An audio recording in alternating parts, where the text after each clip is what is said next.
ബെന്യാമിന്റെ mulberry എന്നോട് ഇതിന്റെ ഫോർബയെ കുറിച്ച് പറയൂ. വായനയ്ക്ക് ശേഷവും എന്നെ ഒരുപാട് ചിന്തിപ്പിച്ച, ഞാൻ എന്നോട് തന്നെ ഒരുപാട് ചോദ്യങ്ങൾ ചോദിച്ചു പോയ, അതിലുപരി ഈ നോവലിലെ ചില കഥാപാത്രങ്ങൾ എന്നോടൊപ്പം ഈ വായനയ്ക്ക് ശേഷവും സഞ്ചരിക്കുകയാണ് എന്നെ തോന്നിപ്പിച്ച ഒരു നോവൽ. അതാണ് ബെന്യാമിന്റെ മൾബറി എന്നോട് ഇതിന്റെ ഫോർബയെ കുറിച്ച് പറയുക എന്ന പുസ്തകം. മൂന്ന് വ്യത്യസ്തമായ കാലങ്ങളിലൂടെയാണ് ബെന്യാമിന്റെ മൾബറി എന്നോട് ഇതിന്റെ ഫോർബയെ കുറിച്ച് പറയുക എന്ന ഈ നോവൽ സഞ്ചരിക്കുന്നത്. ആദ്യത്തെ കാലത്ത് നമുക്ക് കാണാൻ സാധിക്കുന്നത് ഷെൽവിരാജ് എന്ന ഷെൽവിയും ഡെയ്സിയും തമ്മിൽ ആദ്യമായി കണ്ടുമുട്ടുന്നു. അവർ കവിതകളെയും പുസ്തകങ്ങളെ പറ്റി സംസാരിക്കുന്നതും അവർ പ്രണയത്തിലാകുന്നതും പിന്നീട് അവർ വിവാഹിതരാകുന്നതും അതിനുശേഷം അവരുടെ സ്വപ്നമായ മൾബറി എന്ന പ്രസാധനശാല ആരംഭിക്കുന്നതും അതിനെ തുടർന്ന് ഉണ്ടാകുന്ന ചില സംഭവങ്ങളുമാണ്.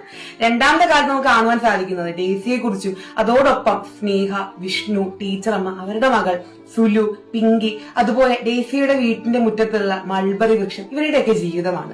മൂന്നാമത്തെ കാലം, അതായത് ഈ നോവലിന്റെ അവസാന ഭാഗം, നമുക്ക് കാണുവാൻ സാധിക്കുന്നത് ഡെയ്സി നടത്തുന്ന ഒരു സോളോ യാത്രയും അതിന്റെ ഇടയിൽ അവൾ കണ്ടുമുട്ടുന്ന വളരെ വ്യത്യസ്തനായ, വായനക്കാർക്കും ഡെയ്സിക്കും ഒരേപോലെ പിടികൊടുക്കാതെ പോയ ജോർജിയ എന്ന മനുഷ്യനും ആ യാത്രക്കിടയിൽ ഉണ്ടാകുന്ന ചില സംഭവങ്ങളുമാണ്. നേട്ടങ്ങളും വിജയങ്ങളും ഒരു മനുഷ്യന്റെ ജീവിതത്തിൽ ഉണ്ടാകുമ്പോൾ നമ്മൾ പാലിക്കേണ്ട, അല്ലെങ്കിൽ നമ്മൾ ഒരിക്കലും മറക്കുവാൻ പാടില്ലാത്ത ചില കാര്യങ്ങൾ ഷെൽവിരാജ് എന്ന ഷെൽവി എന്ന കഥാപാത്രത്തിലൂടെ, അല്ലെങ്കിൽ ആ യഥാർത്ഥ മനുഷ്യന്റെ ജീവിതത്തിലൂടെ ബെന്യാമിൻ എന്ന എഴുത്തുകാരൻ വായനക്കാരോട് പറയാൻ ഉദ്ദേശിച്ചിട്ടുണ്ട് എന്ന് എനിക്ക് തോന്നിയിട്ടുണ്ട്.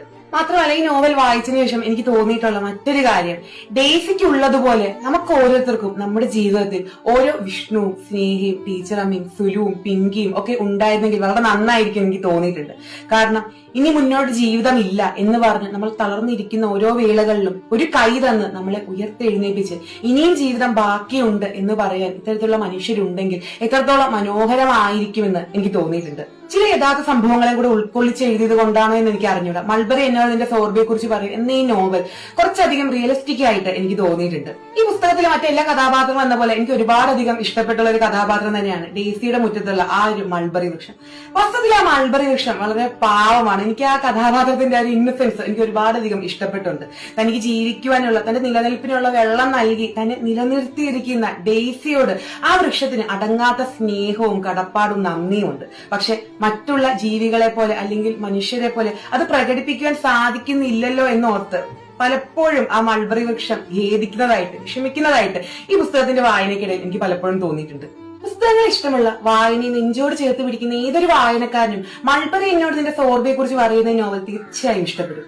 കാരണം ഒരു വായനക്കാരനെ തൃപ്തിപ്പെടുത്തുവാനുള്ള എല്ലാ കാര്യങ്ങളും ബെന്യാമിൻ ഈ ഒരു നോവലിൽ ഉൾക്കൊള്ളിച്ചിട്ടുണ്ട്. വായനയുടെ തുടക്കത്തിൽ ഇതൊരു യാത്രാവിവരണ സാഹിത്യമാണോ എന്ന് നിങ്ങൾ ഒരുപക്ഷെ തെറ്റിദ്ധരിച്ചേക്കാം. പക്ഷെ ആ തെറ്റിദ്ധാരണകളെല്ലാം മാറ്റിവെച്ച് നിങ്ങൾ ഈ നോവൽ മുഴുവനായിരുന്നു വായിക്കുക. കാരണം ഒരു വായനക്കാരൻ എന്ന നിലയിൽ നമ്മളെ പിടിച്ചിരുത്തി വായിപ്പിക്കാനുള്ള എല്ലാ കാര്യങ്ങളും ബെന്യാമിൻ ഈ ഒരു നോവലിൽ ഉൾക്കൊള്ളിച്ചിട്ടുണ്ട്.